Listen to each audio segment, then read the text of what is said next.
നടക്കാൻ ഇറങ്ങിയതാണേ. വീട്ടിലിരുന്നപ്പോൾ ഓർത്തു ഇറങ്ങുന്നില്ലെന്ന്. പക്ഷേ നമ്മൾ ധൈര്യം സംഭവിച്ച് അങ്ങ് പുറത്തോട്ട് ഇറങ്ങുകയാണെങ്കിലുണ്ടല്ലോ നമ്മളങ്ങ് നടക്കും കേട്ടോ. ഞാനിപ്പോൾ ഇതിലെ നടന്നു വരുമ്പോഴേ ഈ നടക്കാൻ വയ്യാത്ത ആൾക്കാർക്ക് ഒരു ചെറിയ സ്കൂട്ടി പോലുണ്ട്, അതേലിരുന്ന ആൾക്കാർ നടന്നു വരുന്നു. അവരും നടക്കാൻ ഇറങ്ങിയവരാണ്.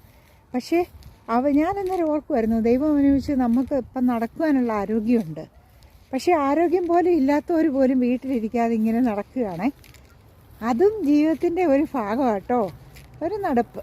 അവരും ഓർക്കും ഇപ്പം നടക്കാം, ഇപ്പം അവരെ കൊണ്ടുപോകാൻ ആരുമില്ലെങ്കിലും അവരെ അത് ഡ്രൈവ് ചെയ്ത് തന്നെ അവരിവിടെ എല്ലാം പോകും. അവർ ഷോപ്പിങ്ങിന് പോകും. അവർക്ക് പോകാവുന്ന സ്ഥലമെല്ലാം അവർ ആ സ്കൂട്ടറിൽ പോകും കേട്ടോ. അത് ഒരു പ്രത്യേക ടൈപ്പ് ഇവർക്ക് വേണ്ടിയിട്ടുള്ളതാണ്. നമുക്ക് ഇപ്പം നാട്ടിലൊക്കെ ആണെന്നുണ്ടെങ്കിലും അതിനുള്ള സൗകര്യമില്ല. അത് കാരണം റോഡാണെങ്കിലും ബസ്സാണെങ്കിലും എല്ലാം നമുക്ക് ഇവർക്ക് ഈ ഒത്തിരി ബുദ്ധിമുട്ടല്ലേ, ബസ്സിലോട്ടൊന്നും അത് കയറത്തില്ല. പക്ഷേ ഇവിടുത്തെ ആണെങ്കിൽ താണ ഫ്ലോറുള്ള ബസ്സാണ്. അന്നേരം അതേ പെട്ടെന്ന് കയറാൻ പറ്റും. അവർക്കായിട്ടുള്ള സ്ഥലമുണ്ട് അതിന് കേട്ടോ. അതുകൊണ്ട് അവരുടെയൊക്കെ ആ ലൈഫ് നമ്മൾ നോക്കുമ്പം നമ്മൾ എന്ത് ചെയ്യുന്നു, ഒന്നും ചെയ്യുന്നില്ലല്ലോ എന്നുള്ളത് നമുക്കങ്ങ് തോന്നിപ്പോകും കേട്ടോ.